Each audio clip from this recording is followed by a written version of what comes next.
Was there another question?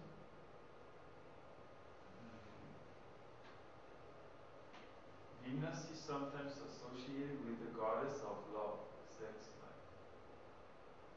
Is that true? That's Sachi, the wife of Indra. There's a shloka in Srimad Bhagavatam that if you want powerful sex life, worship Indra. So Indra's Shakti, or energy, is Sachi. Sachi means sexy. That's what it means in Sanskrit. So Sachi is Indra's wife, or Indra's, what do I want to say? Consort, his energy. So, yes, but remember, this is a reflection in the material energy of a potency which is originally spiritual. Whenever this happens, there's going to be some distortion. So when this urge to conquer spiritually is reflected in the material world, it becomes Sachi, or Indra's wife, Indra's potency in the demigods, and then Shukracharya. Shukracharya defeats the demons by cheating them. So this sex life, this so-called goddess of love and all this, is actually a cheating process by which we become defeated. It's cheating ourselves. When we enjoy material pleasure, it only increases our attachment to material existence. When we enjoy spiritual pleasure, that brings us out of material and back to the spiritual, natural existence. Another question? So, for example, a person that has a Venus as the main influence, we could say they could be a complete sense enjoyer. Yeah. Or they could be very attractive and sexy. Yeah. Or they could be very into very Brahminical principles. Yeah. Prabhupada, when his movement started in America, originally he didn't want to preach to women. He wanted to be like, a typical guru in India and just have brahmacharis and men as disciples.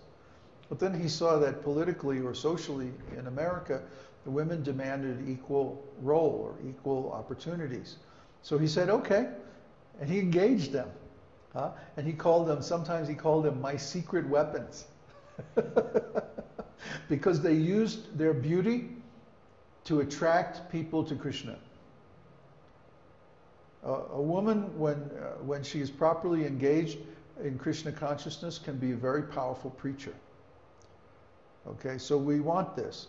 We want women to engage their beauty and their attractiveness in Krishna's service. Otherwise, they're just a temptation to enjoy the material world, and they are a cause of fall down.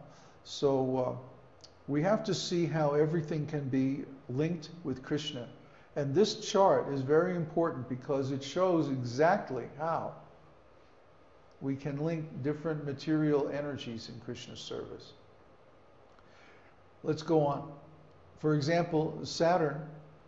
Saturn is called Shani.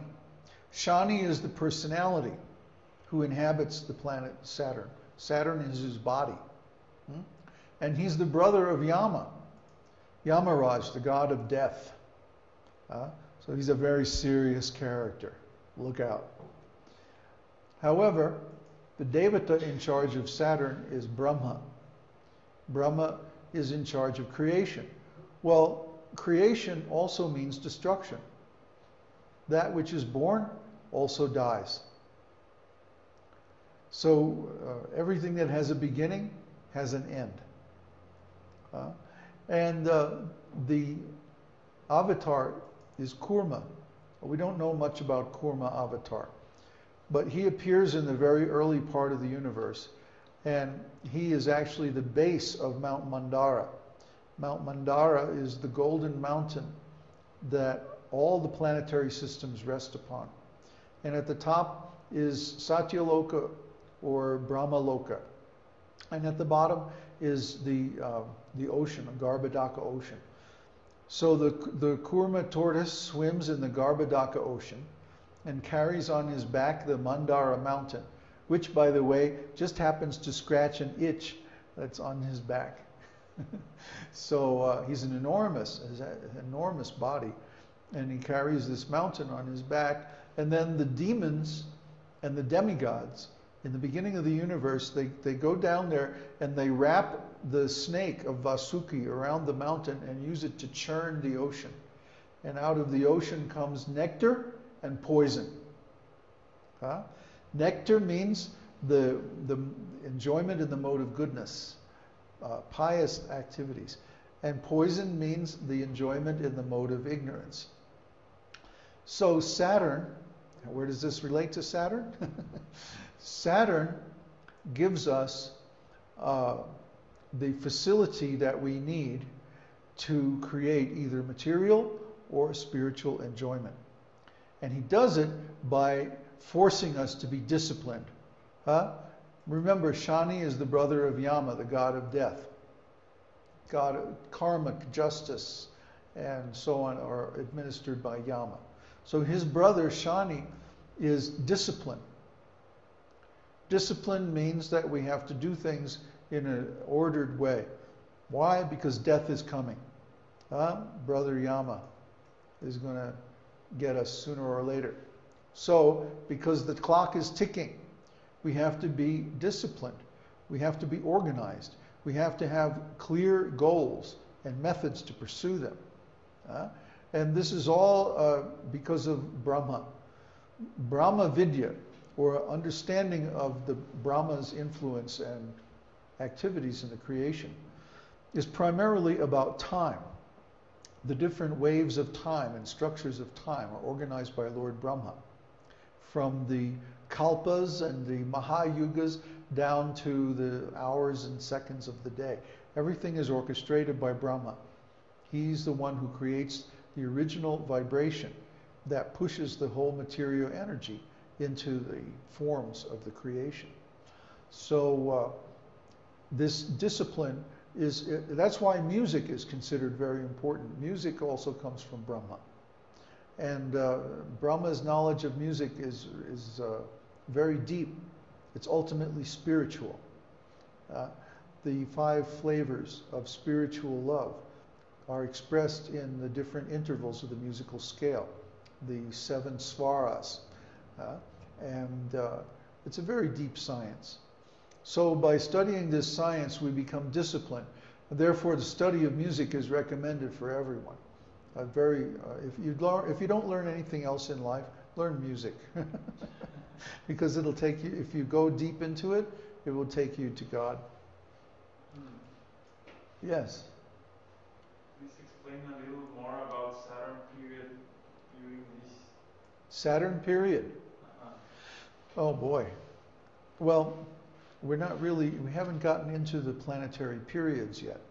But this is one of the most fundamental and powerful concepts of Vedic astrology that we don't find in Western astrology at all.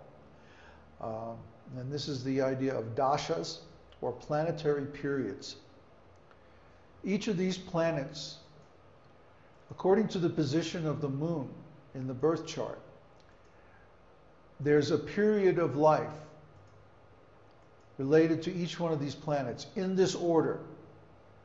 First comes Sun, Moon, Mars, Mercury, okay, and so on. So this is called Vimshatari Dashas. Vimshatari Dashas based on the position of the moon at the time of birth. And by knowing these dashas or planetary periods, we can understand what the different periods of our life are going to be. Just like, for example, when someone's in Jupiter period, then they're incredibly lucky. Everything happens by grace. They have natural authority. People listen to them. People want to follow them because Jupiter is a natural leader, guru. Similarly, when someone's in Saturn period, then, oh boy, all their lessons and all their trials and tribulations come home to roost. So in Saturn period, it's a time of discipline. Frequently we see that in Saturn period someone will join an ashram or take up some spiritual discipline and perform it very regularly. They follow regulative principles, or they do some sadhana which demands a lot of self-discipline. Or they become trained up in some occupation or something like that. Saturn period lasts for a long time, about 27 years, which is how long it takes Saturn to go around the sun. And during that time, one learns all the lessons of life, or is confronted, I should say, with all the lessons of life. And whether or not they learn them is up to them. Okay?